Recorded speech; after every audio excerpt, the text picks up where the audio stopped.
Bom dia, um excelente dia para você, uma ótima segunda-feira.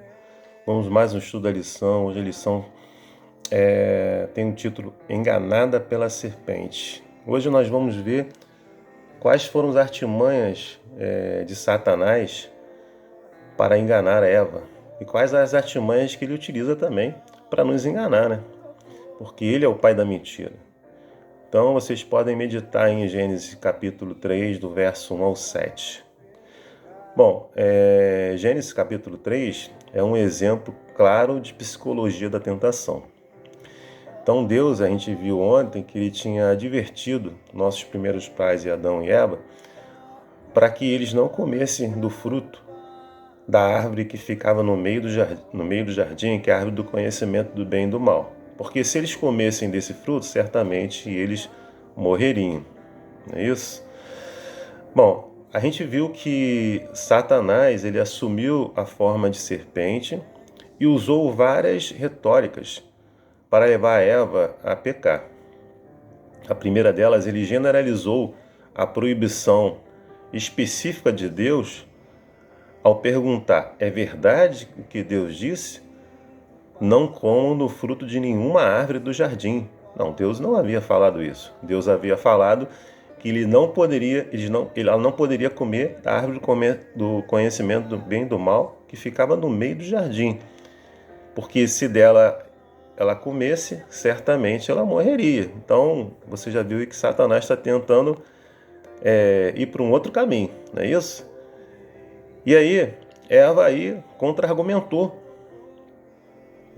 que a proibição se referia apenas àquela árvore específica, pois se alguma vez comessem dela ou tocassem, morreriam.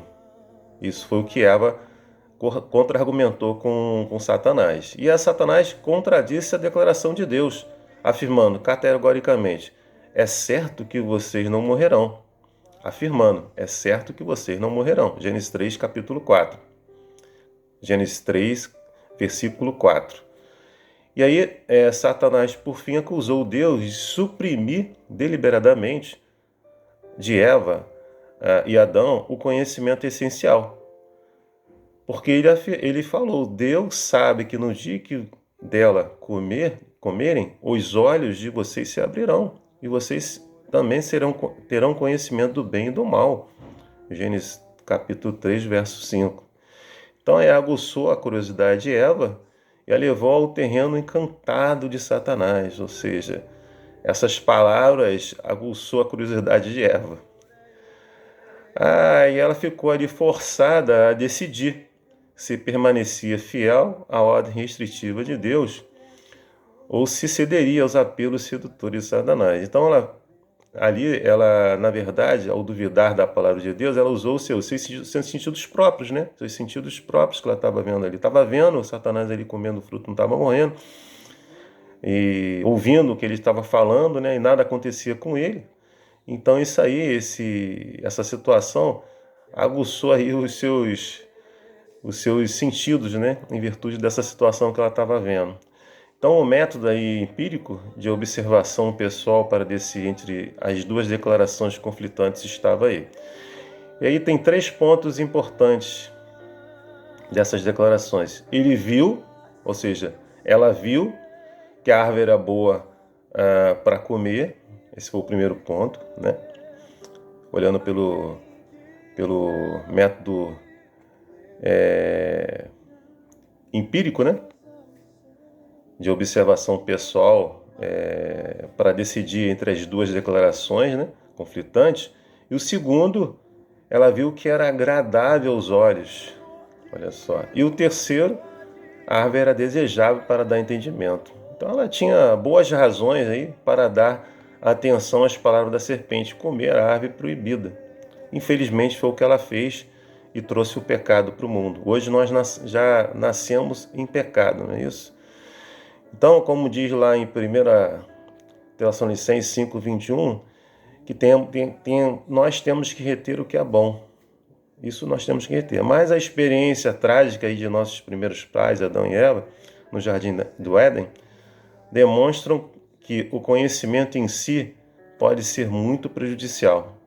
Então, há algumas coisas sobre as quais definitivamente é melhor não saber. Então, nós vimos aí que Satanás ele utiliza realmente de artimanhas, assim como ele utilizou com nossos primeiros pais, utilizou com Eva para que ela acabasse comendo do fruto. E aí nós temos que ficar ligados, atentos, para não colocarmos os nossos sentidos, aquilo que vemos, aquilo que ouvimos, em conflito com o que Deus nos orienta a fazer. Ou seja, fazer a vontade de Deus, independente do que nós vemos e ouvimos. Temos que seguir a palavra de Deus. Bom, o que esse relato ensina sobre como é fácil racionalizar e justificar escolhas erradas. Às vezes nós fazemos isso também, né? Em virtude de tudo que nós vemos e ouvimos, utilizamos isso para fazer escolhas, e as escolhas erradas, assim como Eva a fez também.